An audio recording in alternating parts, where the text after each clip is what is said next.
But yeah, but it's like that's a particular like way of being gay. I don't think it has to be like that by any means.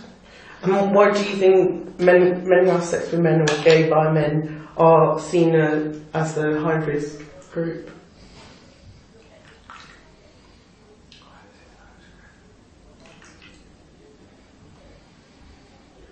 I mean, I think some of it goes back to like the AIDS imagery of kind of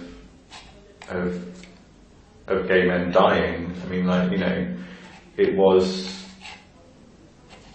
some that was just a huge part of the imagery, and so, like I say, like Hep C, no one really dies of Hep C, so I don't think it really factors into the ideas of risk that much.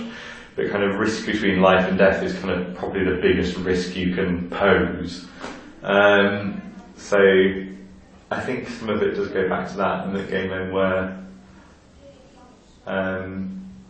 the most identified group.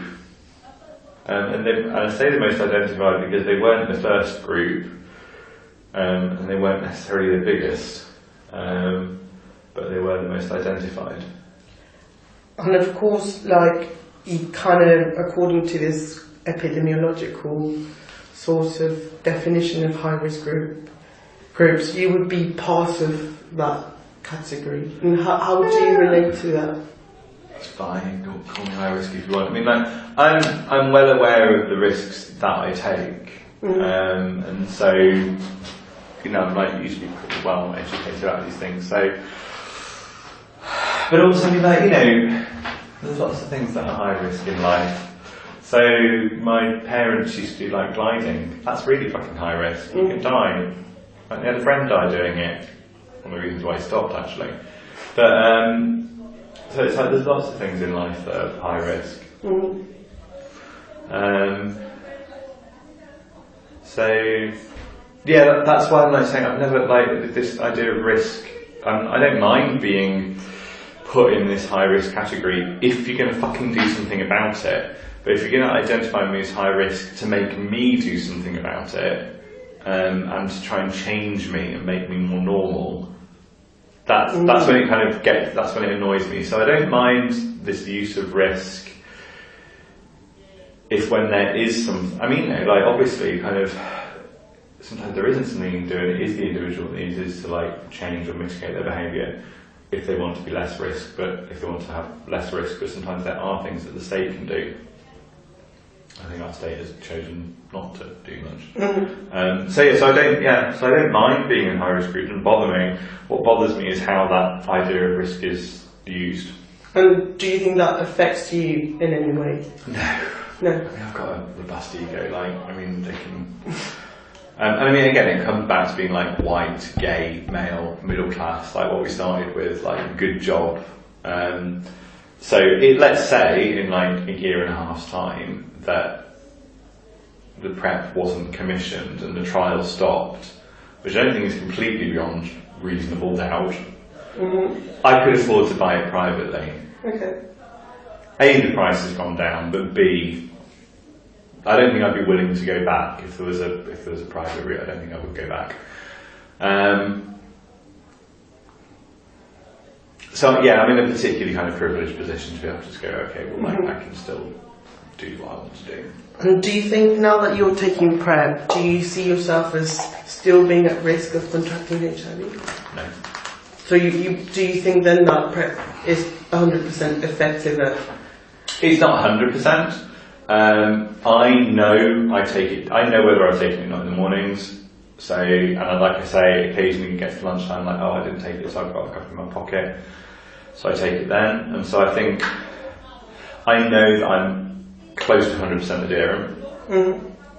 And I know that there have been 2 or 3 cases of people who were adherent to my level who have still contracted HIV.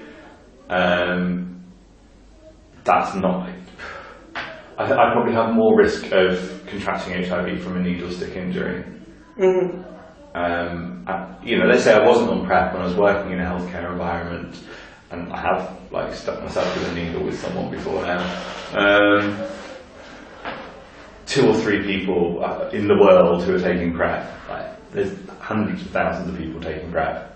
For the numbers to be that small really doesn't bother me. And also, like, the drugs used in PrEP, resistance is not likely to get very far, because like the mutations that the virus has to make mean it doesn't really spread that easily. It's harder for that particular resistant strain to spread. Now HIV, you know, we've had this merry-go-round with HIV for decades, where actually some mutation does come about, so I wouldn't entirely rule that one out.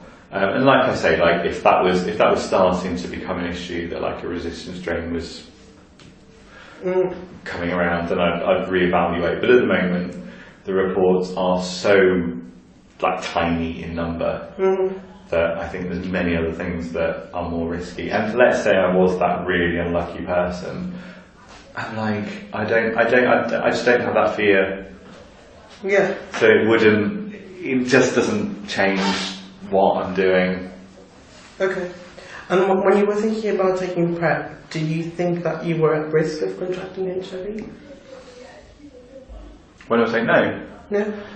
No, I consider it to be like, for all intents and purposes, like whilst I know the academic side of it, I consider it 100% effective. Like I would happily have like an HIV test once a year now. Because I know I'm taking it. I know it's effective. Like if they want to test me every 3 months, they can, but I have absolutely no doubt that test is coming back negative because I know I'm taking it. And then going on to the final section of the interview, can you tell me more about why you engage in condomless sex? Because it's easier and it feels better. Like I remember, so I was on PrEP. I was in Helsinki.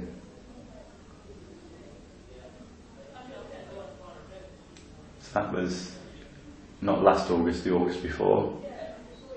I was on PrEP, and that was, I think that was like relatively, I was relatively new on PrEP, so I think my timeline that I gave you was fairly accurate. So I was relatively new on PrEP, and I was in the sauna, and this guy was fucking me, and we weren't using lube, and it felt a lot better, and I suddenly realised that actually, hang on, we only use lube because condoms are so fucking, like, not abrasive, but like tacky, and not particularly smooth, and it just felt so much better.